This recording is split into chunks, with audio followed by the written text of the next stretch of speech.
Now, before we start, I'd like to say before we start, I got a bad foot. And you buggers, you don't care, do you? Bastards, you don't care. I've had hell of a day, I got a bad foot. You may hear that again before the night's out. And not only that, I've had hell of a day. My missus have had a coil fitted. And she's picking up the CB operators on the bloody thing.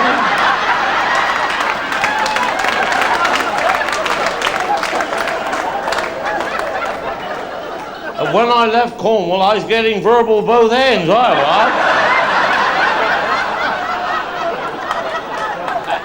And is there any policeman in? Is there a policeman?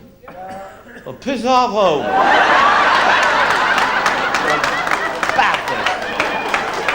Let me tell you, if you're on holiday in Weston-super-Mare and you get stopped with the police, for Christ's sake, don't try to be funny. Because them bastards got no sense of humor at all.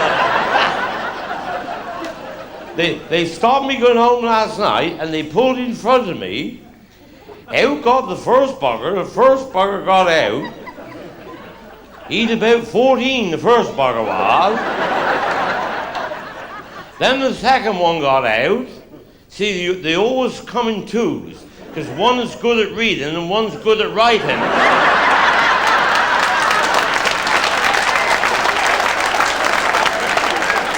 Then the second one got out, but he wasn't quite so old. He's about 12, I think. And they don't say, "Good evening, sir. Do you realize you're exceeding the speed limit?" The bugger never said that. Do you know what this tosser said? He said, "Good evening, Wing Commander. Having trouble leaving the ground, I am."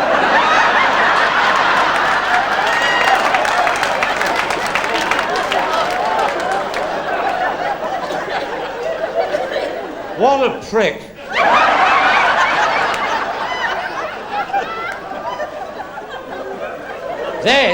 Then the second one, the younger one, he started asking questions then. He started asking questions to the other one. He said, "Are you the driver of this car?" I'm the only bugger there, there's nobody.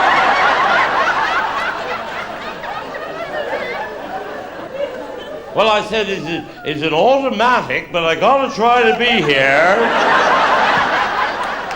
if I can stay.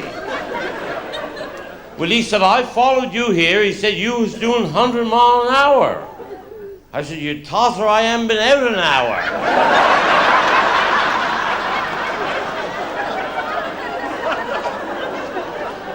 Then he got his head in the car. His head was in the car. His head was in the car. He's looking right up his nostrils. He said, "Have we been drinking? Have we?" Well, hell, I said, "I don't know what you've been doing. I've had about 15 pints, I have." Well, he said, "When you blow in this bag," he said, "this bag will tell me if you're pissed or not." I said, "I got a bag home that'll tell me that."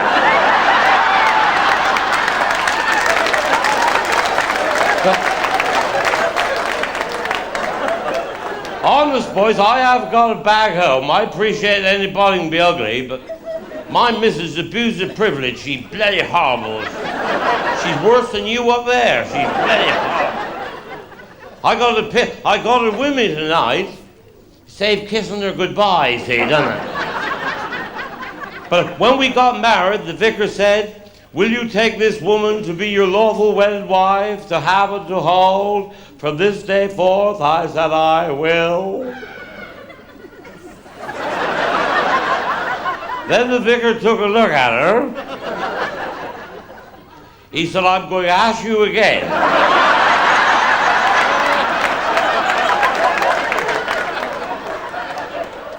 You know, years ago, the only people that lived in Cornwall was the Cornish, but now there's people who are from all over the world, and no matter where they seem to come from, they all open restaurants. Have you ever tried Vietnamese chips? We got them all. Last summer, we had an American staying here. And if you ever noticed with the Americans, everything they got is bigger than we got. If you got a black cat, they got a blacker cat. But we had one staying with us. I'll give you some idea what he was like.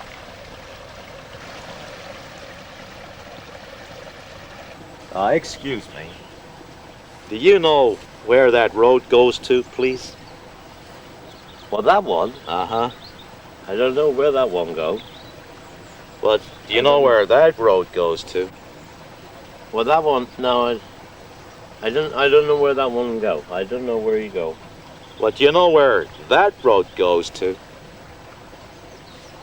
No. Well, hell, you don't know much, do you? I'm not lost.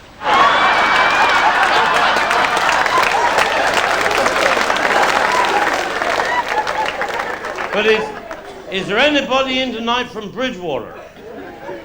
Who's from Bridgewater? Must be nice to smell this hair up here, isn't it? That's a shit old Bridgewater.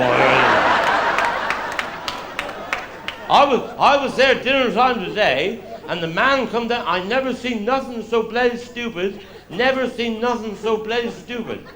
As Bridgewater, a man come down the street. He walked just like that. I said, how you walking so bloody stupid? You're walking bloody stupid. How you walking so bloody stupid? He said, I've had a very, very serious accident. I said, I'm very sorry to hear that. Was it a car accident you've had? Was it? No, he said, I've shit myself.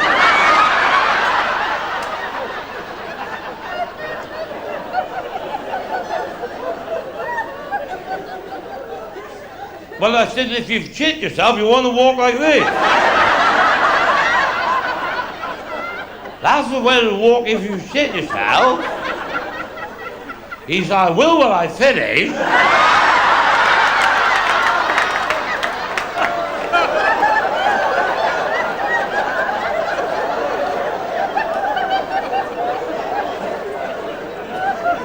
Well, I was up here with my mate. I got a mate called Denzel Pemberthy, I have. And he had the Vindaloo. That's worse than ever. That's worse than ever. That is worse than ever. That's like bloody paint stripper, that bloody stuff. And we got into Bodmin the next morning. We was in Bodmin the next morning. Next morning. Jethro in Bodmin, yeah. Pay attention, you prick. We was in Bodmin the next morning, and he said, Jethro, he said, I'm going to shit myself. I said, that's that bloody Vindaloo, the bloody stuff. I says, the toilet, go in there. See, well, what happened was,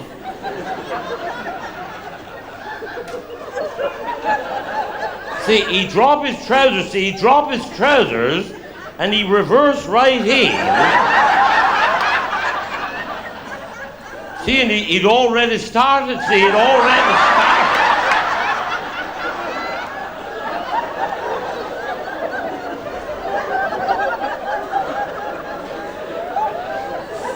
But when he looked down, there was 4 feet.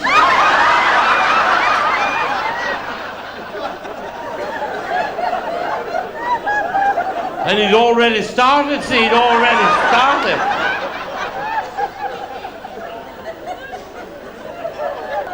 He said, I'm very sorry, mate.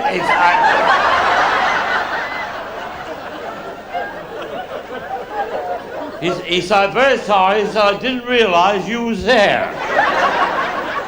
Well, lucky, he said, I saw you coming and I pulled up your trousers before you started.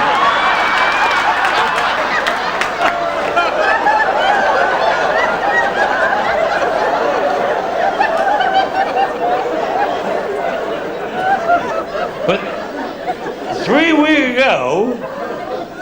weeks ago on Sunday, I was in my pub home in Como, Sunday dinner time, and Pemberthy come in. I said, you got a black eye, you have? You got a black eye, you have? You got a black eye, you have? You got a black eye. He said, have I got a black eye? I said, you have? You got a black eye, you have? He said, I'm not surprised, Jethro. He said, I've been in church. And he said, when the woman in front of me got up from praying, being hot and sticky with a silky frock on, what had happened was, her frock was gone right up the crease of her ass in front. Well, he said he looked unsightly in the church.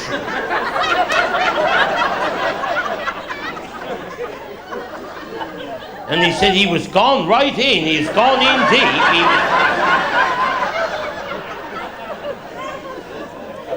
Well, he said, I just leaned forward and pulled it out. I did.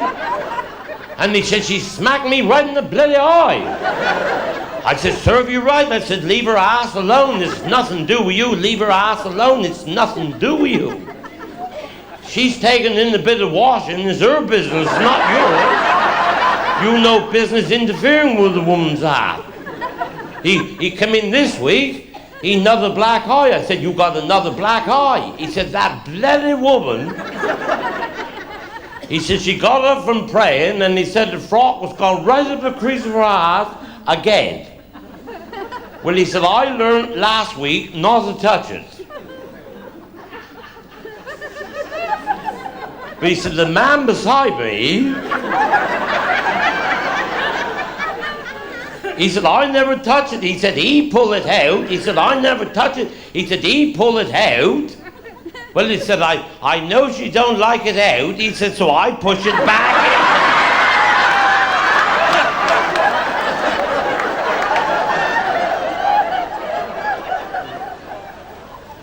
Say, can you tell me why some of your cattle over there has got horns and some of your cattle ain't got horns? Well, the black and white cow, that cow got horns because it's a Frisian, and Frisians have horns, and that's why that cow have horns, because it's a Frisian. And that's why it got horns. Now, the brown and white cow, that cow got horns as well, because that cow is a Guernsey, and Guernseys have horns, and that's why that cow have horns, because it's a Guernsey. You tosser. But I know what's confusing you is that big brown cow on his own. Now that big brown cow hadn't got any horns at all, and the reason for that is as follows. The big brown cow with no horns at all is a horse.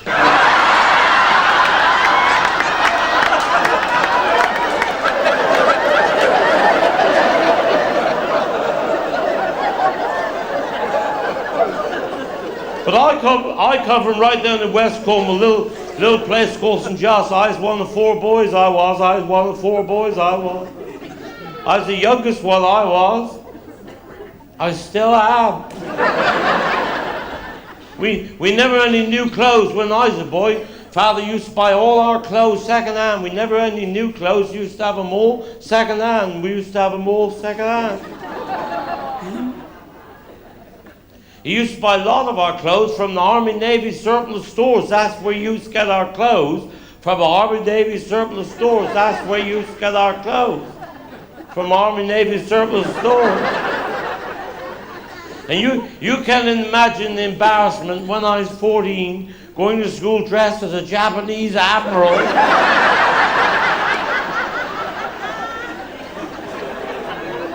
With high heel shoes on.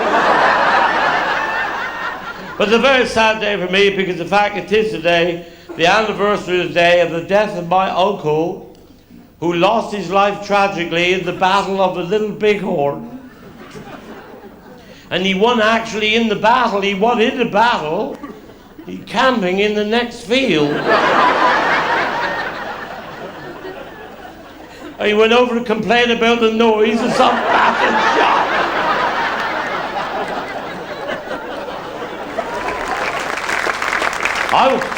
I was in Bridgewater today, and I went in the pub for a drink, and I walk in, and there's a man there with a dog. I said, your dog bite your dog? Did your dog bite your dog? He said, I had my dog 15 years, he never bit anybody. I put my hand, that bastard nearly bite my hand off. I said, you tosser. You told me your dog don't bite. He said, that's not my dog.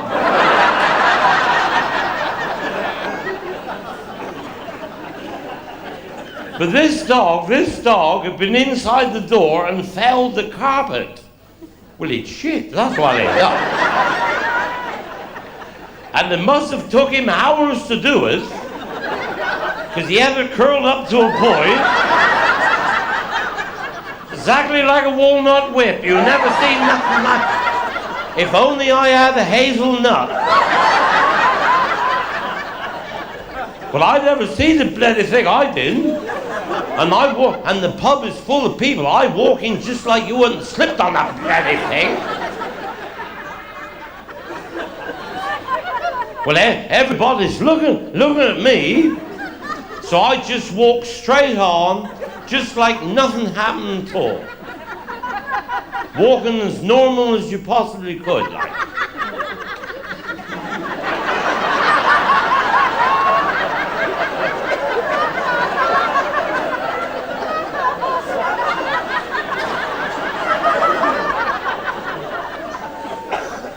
And to get the edges off, you've got to turn your foot on the side. You dirty bugger, you done that. Then you've got to find something sharp for that old bit. Well, I bought a bottle of Guinness, and I come back and sat in the corner, and the door was there. This thing was there. I could see exactly where I'd been, because he's only on me left foot. And on that, in come the biggest man I ever seen. The bugger must have been 7 foot, he must have been. And he done exactly same as I did. Way he went bloody flying. Oh hell, hell, oh hell, oh hell. I said, I know I shouldn't laugh at you. I know I shouldn't laugh, but I said, I just done that.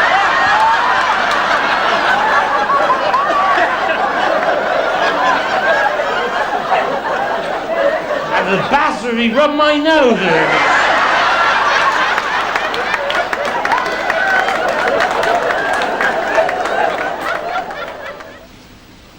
I say, you're not going to shoot that pheasant running, are you? Now he'll stop in a minute.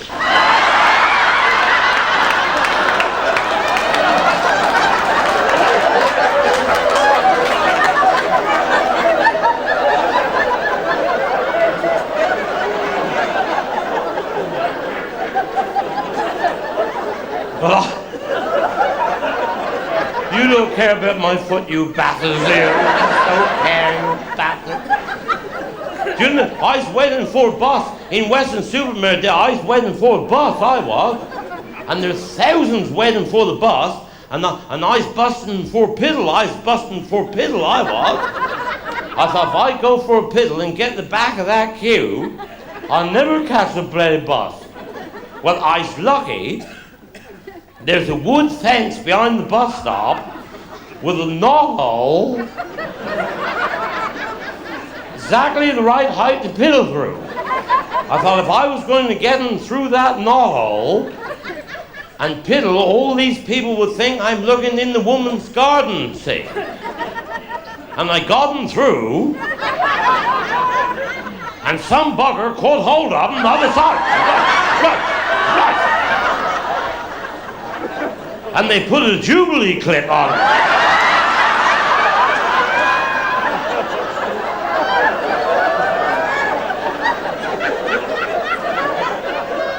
And the little voice said, I want a pound note, I'm going to cut your cock off. When I look over, there's 3 boys over there. One about 12, one about 7, and one about 4. I said, how much have you made today threatening to cut people's cocks off? He said, I've made £647, bastard. I said, how much have you made? He said, I've made £19. Well, the poor little bugger, he's only 4. He never had any money at all. I said, you haven't done quite so well. Have you? No, he said, I got a bucket full of cock.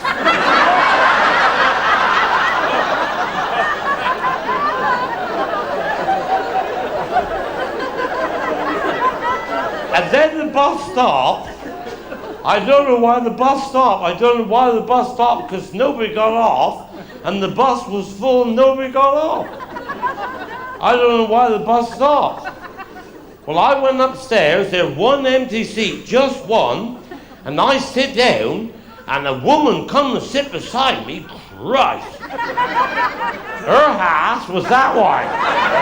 Right. I thought, I hope people don't think that's my wife. Because she had the biggest tits I ever seen. Of course, my wife had big tits, but the kids had them.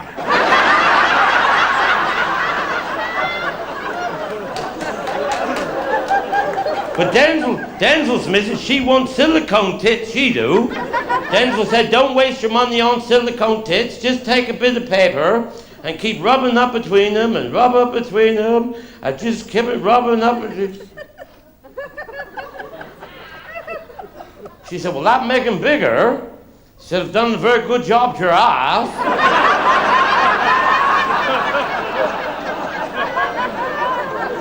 But that's nothing to do with the story told. That's nothing to do with the story. I don't know why I tell you that, because that's nothing to do with the story told.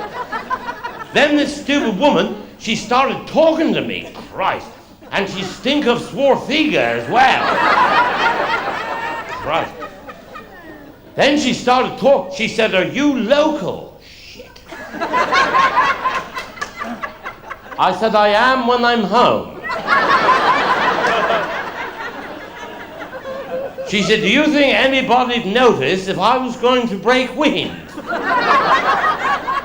Well, why involve me? It's nothing to do with me, is it? I said, it's your house, do whatever you like. Christ, then I thought, hell, if she do, all these people are going to think I done that on them. I said, hold your house steady, for Christ's sake. I said, have you got to do it? She said, I got her now. She said, he's already in the departure lane.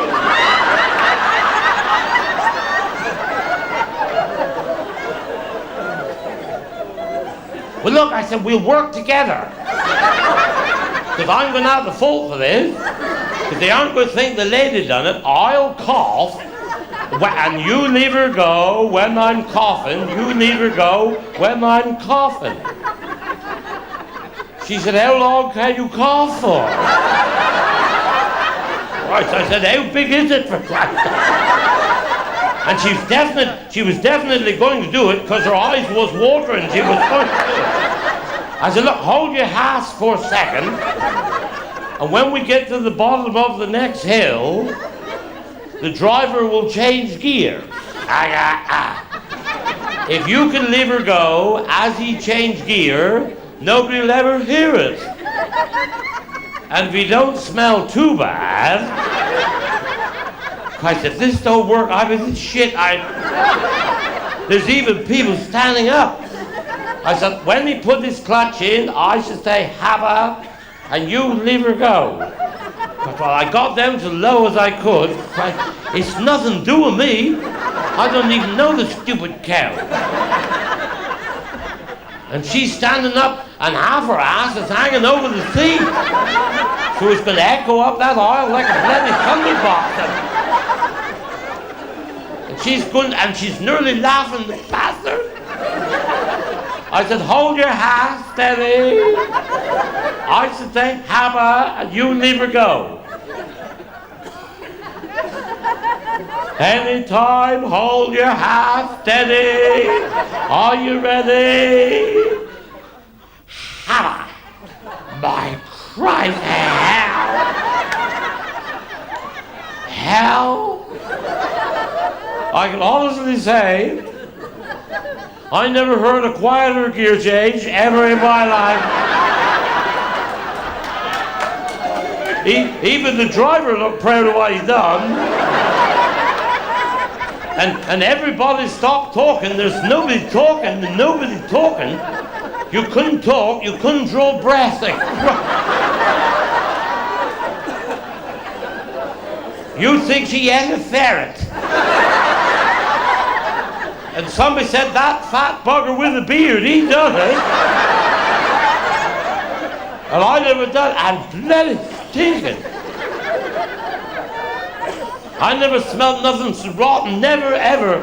And I've been all over the world, Exeter, Newton Abbot, Oakhampton. It's bloody rotten, and I felt terrible sorry for the conductor. My heart went out to that poor bugger in all this stink. He's a black man, and he had the biggest nostrils I ever saw.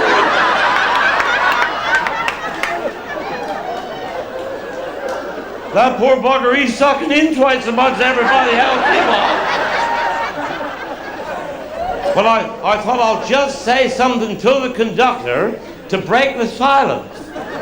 Perhaps he won't smell so bad as people is talking, because he thought I'd done it as well. Mine was bloody stinking. But I thought I'll just say something just to start the conversation, just to break the ice like. But what he thought I'd done, I don't know. Because I said, excuse me, I'm very sorry to bother you, but if you got a timetable that I could have you? Well, he said, I haven't got a timetable, but he said, I'll open the window and try to grab a handful of leaves for you.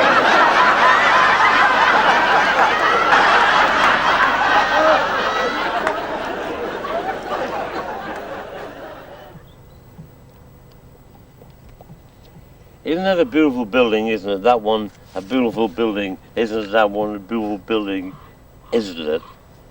By America, we got houses 300 times the size of that one. I'm not surprised to hear you say that. That's the lunatic asylum.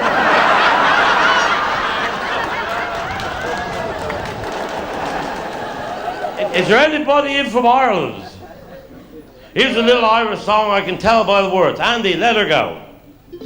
Same one, isn't it? That's a fart, isn't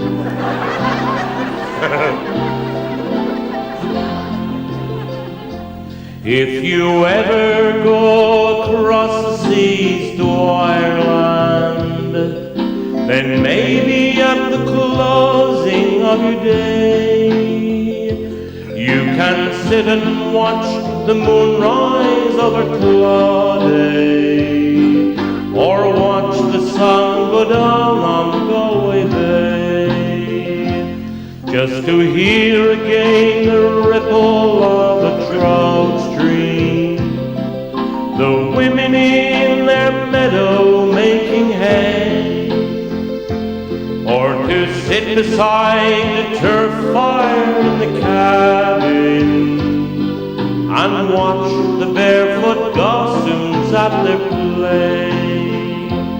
If the breeze is blowing o'er the sea from Ireland, or perfumed by the heather as they blow, and the women in the uplands digging graves speak a language that the strangers do not know. For the strangers came and tried to teach us their ways. They cursed us just for being what we are, but they might as well go chasing after moonbeams, or light a penny candle from a star. And if there's going to be a life hereafter, and somehow I am sure there's going to be, I will ask my God to let me make my heaven in that dear land across the Irish Sea. There you go. A little bit of all Ireland there. Yeah. But actually, you know, we shouldn't laugh at Bertie. Poor Denzil, he wasn't wanted as a child, you know. His mother and father didn't want him. He wasn't wanted as a child. They were still trying to get an abortion after he started school.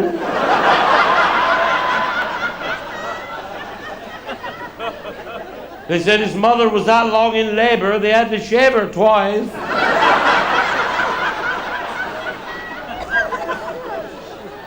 But when he went to school, he sat beside me in school, and the teacher said, I want you all to think very hard and concentrate and make up a poem ending in Timbuktu.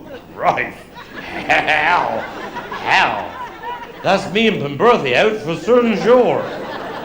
A girl said, I can end the poem in Timbuktu. You always get one clever bugger, doesn't he? She come from a very posh family. They used to keep fruit on the sideboard when there's nobody sick and all that sort of stuff. So stand up, Samantha. Oh, she's a bloody shit, she was. She said, have you got a poem ending in Timbuktu? She said, yes. She said, go you ahead. She said, I was walking on the sand and I saw a ship not far from land. It had a very handsome crew. Its destination, Timbuktu. Bloody good, wasn't it? Bloody good. Bloody good. I didn't like the old mate, but bloody good. She said, Denzil, have you got your hand up? He said, oh, yes. Put your hand down, you prick. She said, stand up, Denzil. Oh, you wanker. I'm sitting beside the silly bugger, I am. She said, Denzil, have you got a poem ending in Timbuktu? He said, oh, yes. She said, I'm looking forward to this. I thought, Christ, I'm not. She said, Denzil, ending in Timbuktu, go you ahead. Shit. He said, Tim and me went down to Kent. Right. And we found 3 women in a tent.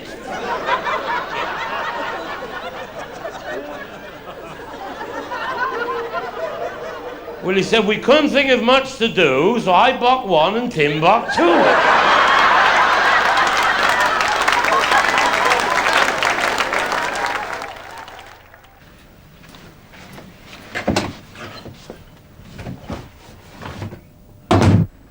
Oh, Jethro, I haven't seen you for some time. I know I haven't been up, Doctor, but tell you the truth, I haven't been very well. Well, what can we do for you today? Well, what 'tis, Doc, we've had a meeting, me and the missus and the local farmers especially, and we think it'd be better for everybody if I was castrated. We think the local farmers would be a lot less worried to them if I was castrated. Castrated? It's a very unusual request, Jethro. Yeah, but we think that would be better for everybody, and if possible, can you do it today? Because I got a cow calving, hopefully tomorrow morning.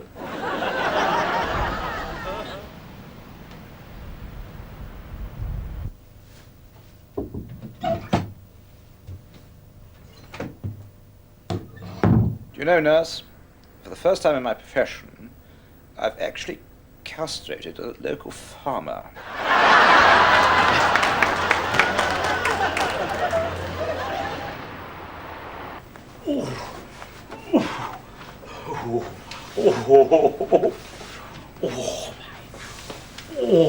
Good God.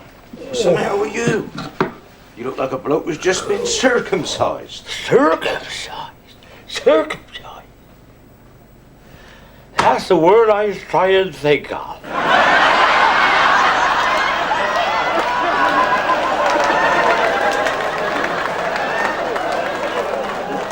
I never understand that one. I never understand that. But I took my missus to a disco in Newquay. Now my missus is bloody horrible. I got some pictures of her. Anybody want one after show, come and see me. I got some pictures of her. Put on the mantelpiece, keep the children away from the fire. But I took her to a disco. She got the worst spots. You've never seen such bloody spots ever. You bloody horrible. And I took her to the disco with all these bloody spots. And I said to the man, how much is it to go in? He said, it's £2 a head.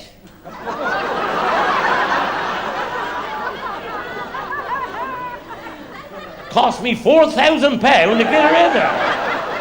When I got in there, Pemberthy, he's already in there. He's chatting up a lesbian, he is.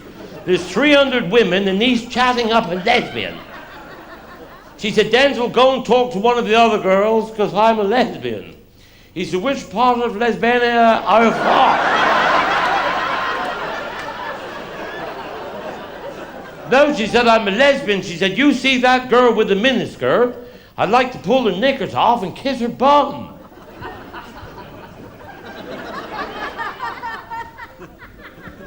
Christ, Denzel said, I'm a lesbian as well.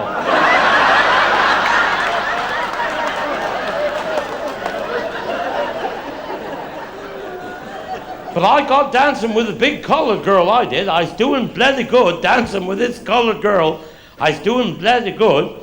She said, have you ever been drunk enough to kiss a girl on the stomach? I said, I've been drunker than that.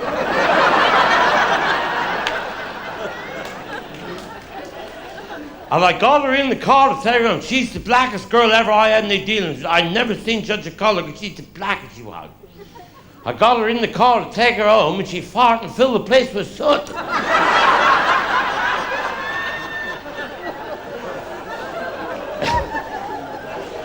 And I was giving her portion up against the spar shop. She said, you're not doing a very good job, are you? I said, well, I do my best. But I haven't done this for 2 years. I've been away in the VD hospital. That's where I've been, see? That's where I've been. Oh, she said, what's the food like? She said, I'm going in tomorrow. Oh.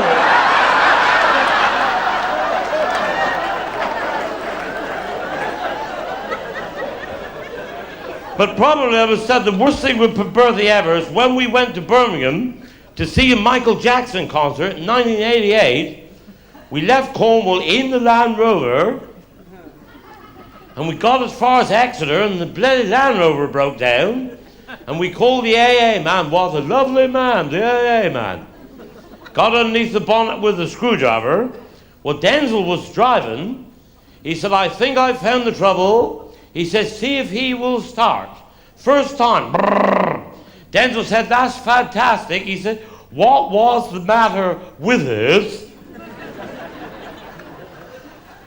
He said, you got shit, he said, in the carburetor.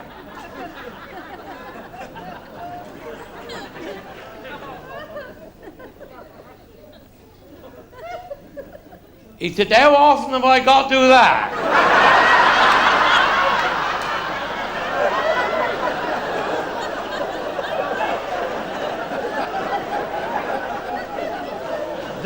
Then we got to Birmingham. We queued for 3 weeks to see a Michael Jackson concert for 3 weeks.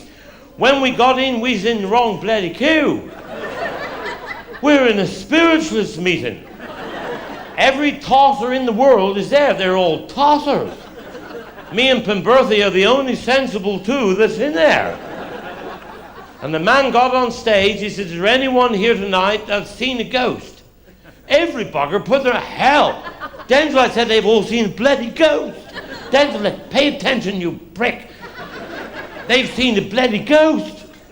He says, is there anyone that's spoken to a ghost? About 15. I said, Denzel, they've spoke to a bloody ghost, Denzel. Pay attention.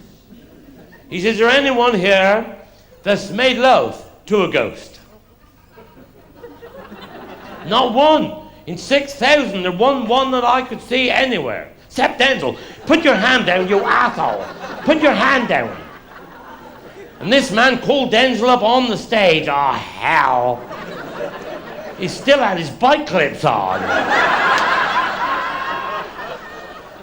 And somebody said, is he with you? I said, it's nothing to do with me. I said, I'm for work experience, I am. And he got Denzel on the stage. He said, you can honestly tell me here tonight, in front of 6,000 people, you've actually made love to a ghost. Denzel said, I'm very, very sorry. All I could do is apologize. But he said, from right back there, he said, I thought you said a goat.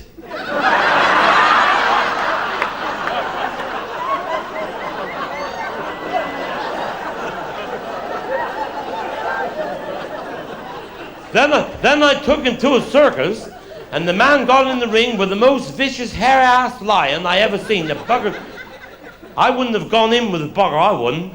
He put this lion on the table, and when he opened his mouth, right, his teeth was that long. This fella put his cock right in the lion's mouth. Hell. He said, if there's another man that'll do that, I'll give them £100. And Pemberthy was gone. I said, come you back here, Densley, bite your cock off. Densley, bite your cock off. Christ.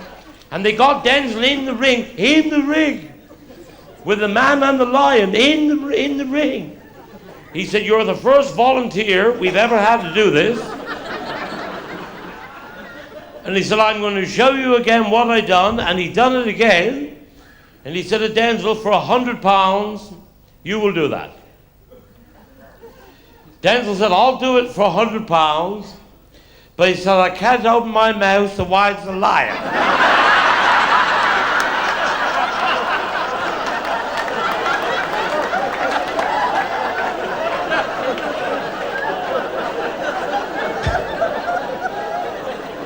But ladies and gentlemen, I'd like to say what a wonderful, wonderful night I've had. Not tonight, another night. Ladies and gentlemen, I leave you with a very sobering thought. Treat every day of your life like it was your last day on earth, and one day you'll be bloody right. Thanks for laughing at me. Have a great holiday. Good night, God bless.